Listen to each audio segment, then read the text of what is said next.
જવાબદારીમાંથી છટકી જવા માટે, કામ નહીં કરવા માટે કે જાણી જોઈને બીજા ઉપર ઠોકી દેવા માટે ગુજરાતીમાં ખો આપવી એવો શબ્દ વપરાય છે.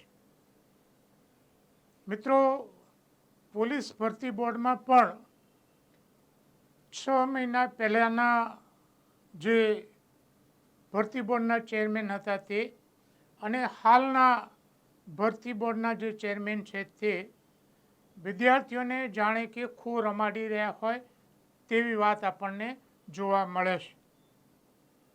મિત્રો, એક ગામમાં મજૂરોને કામ કરાવ્યા પછી પૈસા આપવામાં ટલ્લી ચડાવવામાં એ કુટુંબ આવી ટેકનિકનો ઉપયોગ કરતા હતા.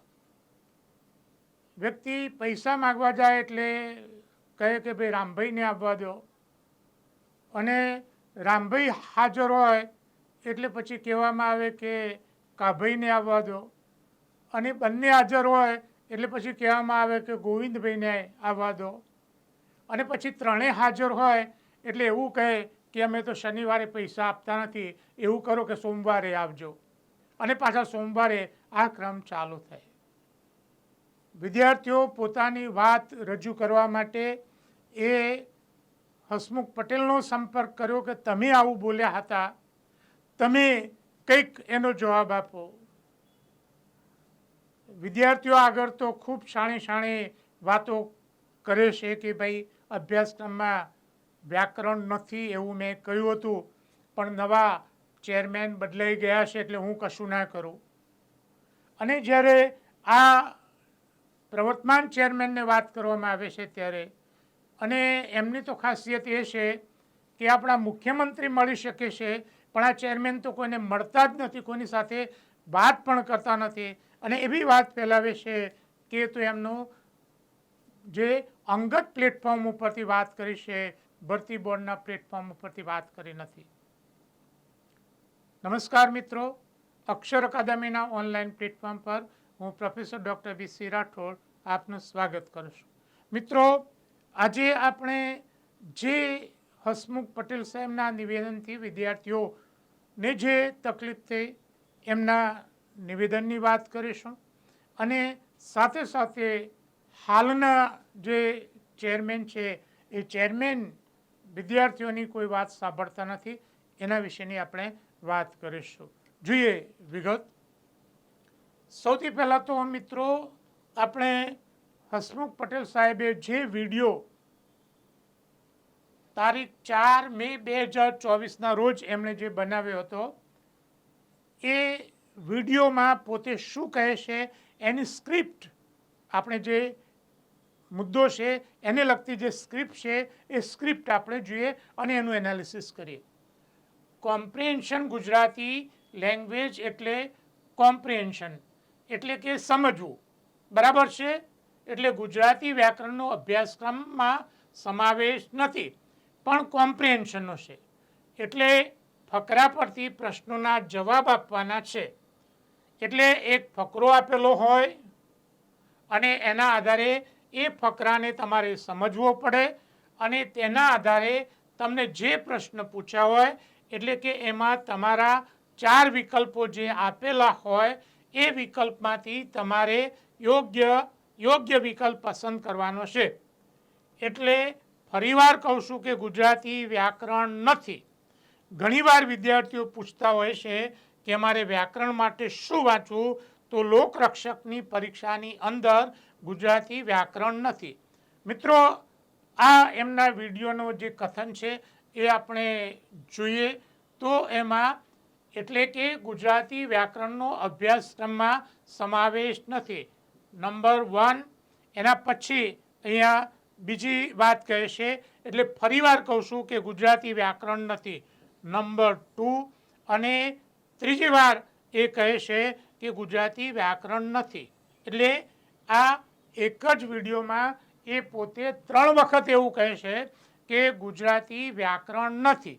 હવે એક બીજી વાત મિત્રો, આ જ ફકરામાં જે છે એ તમે સમજો, જે મોટાભાગના લોકો એ વાતને સમજ્યા નથી એ જોઈએ. હા, હવે હા, ઘણીવાર આ શબ્દો છે જો, ઘણીવાર વિદ્યાર્થીઓ પૂછતા હોય છે કે અમારે વ્યાકરણ માટે શું વાંચવું, તો લોકરક્ષકની પરીક્ષાની અંદર ગુજરાતી વ્યાકરણ નથી. મિત્રો, ખૂબ જ અગત્યનો મુદ્દો અહીંયા એ છે, ઘણા મિત્રો એવો સવાલ કરે છે કે હસમુખ પટેલની જવાબદારી પૂરી થઈ ગઈ, એ જવાબદારીમાં છટકી શકે નહીં. કેમ કે આ જે એમનો વિડીયો છે એ વિડીયો એમનો સેલ્ફ એક્સપ્રેશન, આત્મ અભિવ્યક્તિ નથી, પણ વિદ્યાર્થીઓ એમને જે પૂછપરછ કરી છે, જે અહીં આપ્યું છે. ઘણીવાર વિદ્યાર્થીઓ અમને પૂછતા હોય છે કે અમારે વ્યાકરણ માટે શું વાંચવું. મિત્રો, આ સૌથી મહત્વનો મુદ્દો છે કે ઘણીવાર વિદ્યાર્થીઓ એમને પૂછે છે. એનો અર્થ એવો થયો કે વિદ્યાર્થીઓએ એમને પૂછપરછ કરી છે કે અભ્યાસક્રમમાં શું છે. એટલે કે ઘણીવાર વિદ્યાર્થીઓ અમને પૂછે છે કે વ્યાકરણમાં શું વાંચવું, તો પરીક્ષાની અંદર ગુજરાતી વ્યાકરણ નથી. તો આ એમનો જે વિડીયો છે એ વિડીયોનો એક અર્થ એવો થાય કે વિદ્યાર્થીઓએ એમણે પૂછપરછ કરી છે કે અભ્યાસક્રમમાં વ્યાકરણમાં શું વાંચવું.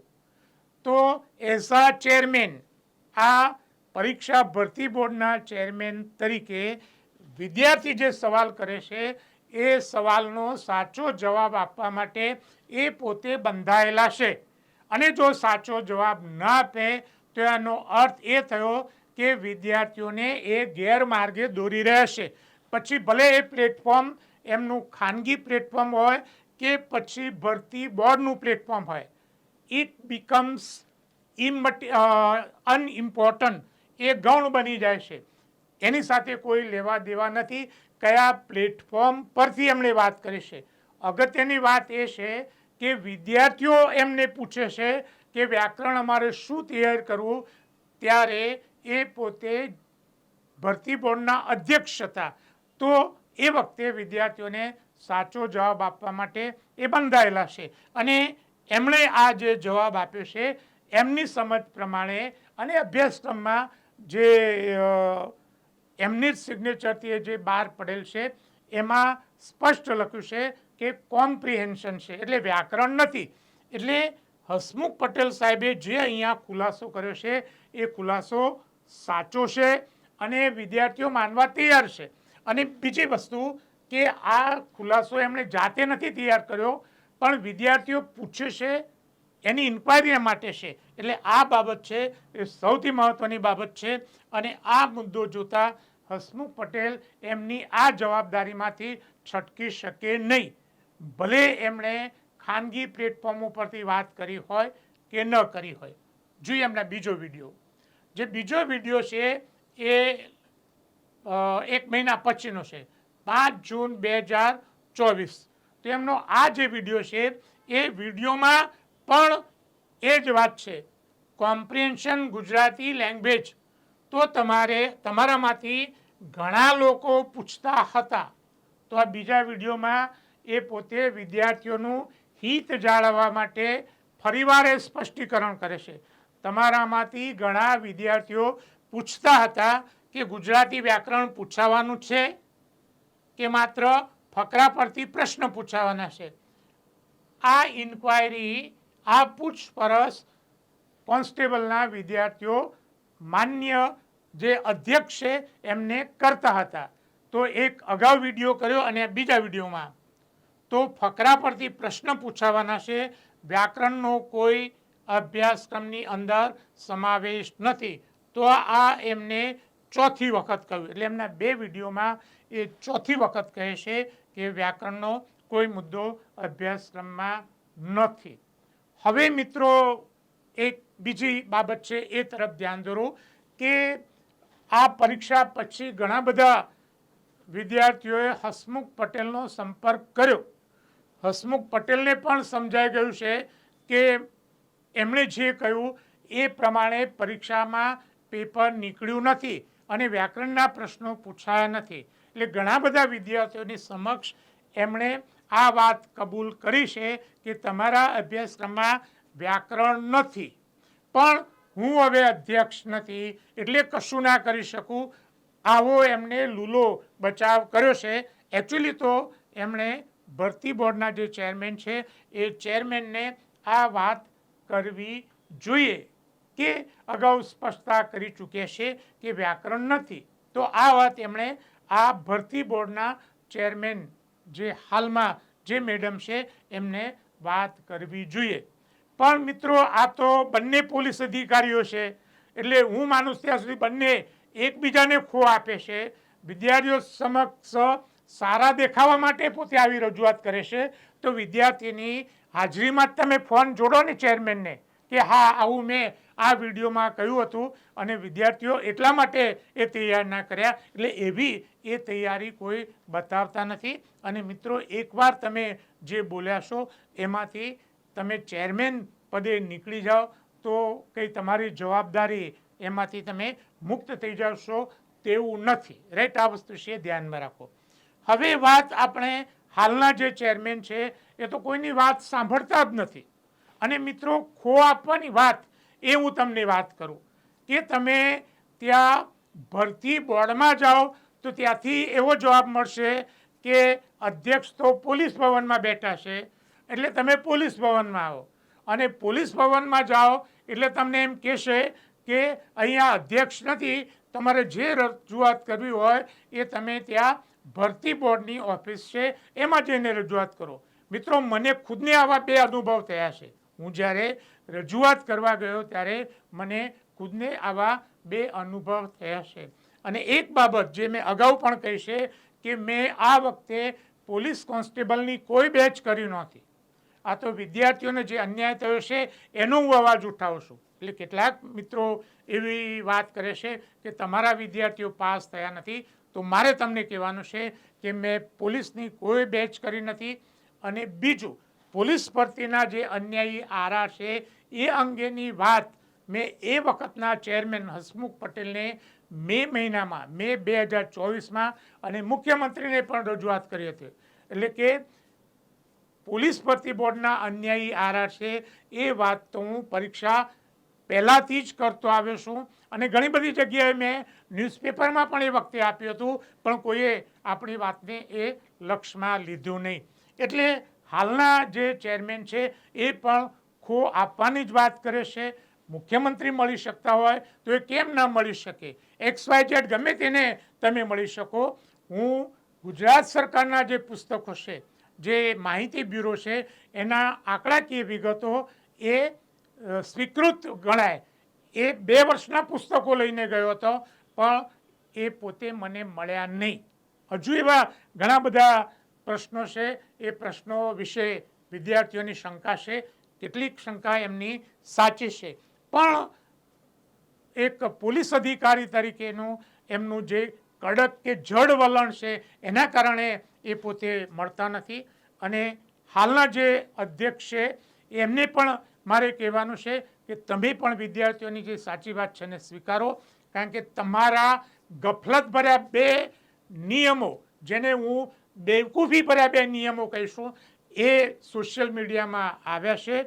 PSIની ભરતીમાં જે પેપર 2 માટે જે પરીક્ષકો છે, પરીક્ષકોની યાદી તમે સોશિયલ મીડિયામાં જાહેર કરી હતી એ આ એક તમારો મૂર્ખામીભર્યો નિર્ણય છે એમ કહેવામાં મને સહેજ પણ ડર લાગતો નથી.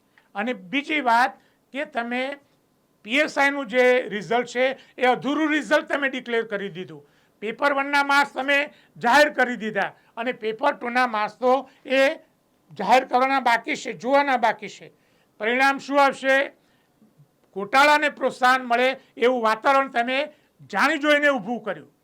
કઈ રીતે હું તમને સમજાવું કે વિદ્યાર્થીઓના માર્ક્સ પેપર 1ના તમે કહી દીધા તમારા આટલા માર્ક્સ છે એટલે જે વિદ્યાર્થીઓને એમ લાગે કે અમારા માર્ક્સ ઓછા છે તો એવા વિદ્યાર્થીઓ એ પોતે બીજો માર્ગ અપનાવવા માટે, કારણ કે તમે લિસ્ટ તો મૂકી દીધું છે કે પરીક્ષામાં પેપર જોનાર કોણ છે તેનો સંપર્ક નહીં કરે એની શી ખાતરી? અને બીજી વાત કે તમે ગુજરાતના વિદ્યાર્થીઓને ધમકી આપવાનું બંધ કરો. વિદ્યાર્થીઓ ત્યાં રજૂઆત કરવામાં આવે છે તો એમના મોબાઈલ લઈ લો છો, એમના નામ તમે લખાવી દો છો અને પાછળથી તમે ધમકી આપવાનું કામ કરો છો, એ ખરેખર તમે ખોટું કરી રહ્યા છો. અને એક બીજી વાત તમને કહું કે તમે રીચેકિંગ માટેની જે નોટિસ બહાર કાઢી છે એમાં પણ ધમકી તમે આપો છો. એમાં તમે લખ્યું છે કે રીચેકિંગ તમે કરાવશો, પણ જો ભરતી બોર્ડને સીસીટીવી કેમેરા ચેક કરતા એવું લાગશે કે તમે ગેરરીતિમાં સંડોવાયેલા છો તો તમારા વિરુદ્ધ કાર્યવાહી કરવામાં આવશે. હવે રીચેકિંગનું ફોર્મ ભરે છે એ વખતે તમે સીસીટીવી ચેક કરો છો કે પછી વિદ્યાર્થીને જે અન્યાય થયો છે એની વાત કરો છો. અને તમે એવું જો કહો છો કે જો ગેરરીતિ થઈ હોય તો એમાં એ તમારી નિષ્ફળતા દર્શાવે છે કે પરીક્ષા દરમિયાન તમે શી કાળજી રાખી. એટલે વિદ્યાર્થીઓને ધમકી આપવાની વાત કરો છો એ બંધ કરો.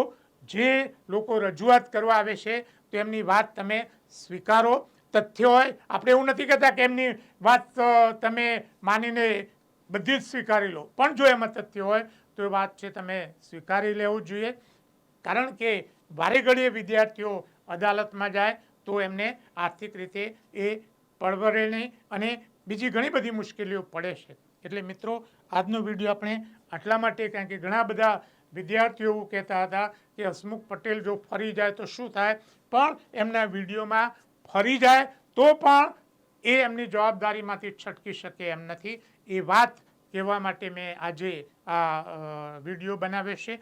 અને જે વિદ્યાર્થીઓને રીચેકિંગ કરાવવું છે એ કરાવી શકે છે. તમને એવી જો ધમકી આપતા હોય કે અમે સીસીટીવી ચકાસીશું, રીચેકિંગ માટે સીસીટીવી ચકાસવાની આવશ્યકતા ઊભી થતી નથી. અને જો કોઈના વિરુદ્ધમાં આવી ફરિયાદ હોય તો તમે કરો, એનો ક્યાં વાંધો છે. પણ વિદ્યાર્થી રીચેકિંગ જ ના કરાવે એટલા માટે તમે જો આવું લખતા હોય તો તમે ખોટું કરી રહ્યા છો. મિત્રો, આજનો આ વિડીયો આપને પસંદ આવ્યો હોય તો લાઈક કરી, શેર કરી, બીજા વિદ્યાર્થીઓને શેર કરવા વિનંતી છે. અને પરીક્ષામાં વિદ્યાર્થીઓને થતા અન્યાય અંગે તમારો અવાજ રજૂ કરતું પ્લેટફોર્મ એટલે અક્ષર અકાદમી. હજુ સુધી જો તમે અમારી આ ચેનલમાં જોડાયા ન હોય તો એમાં જોડાઈ જવા વિનંતી છે. મિત્રો, અગાઉની પરીક્ષા અંગેના જે વિડીયો છે એમાં પોલીસની ભરતી અંગેની જ આ વિડીયો છે. જોયા ન હોય તો તમે એ જોઈ લેશો. પરીક્ષાની તૈયારી કરતા વિદ્યાર્થીઓ માટે અમારી બે મહત્ત્વની ટેલિગ્રામ ચેનલ છે, બીસી રાઠોડ કરંટ અફેર્સ અને ગૌરવંતી ગુજરાતી.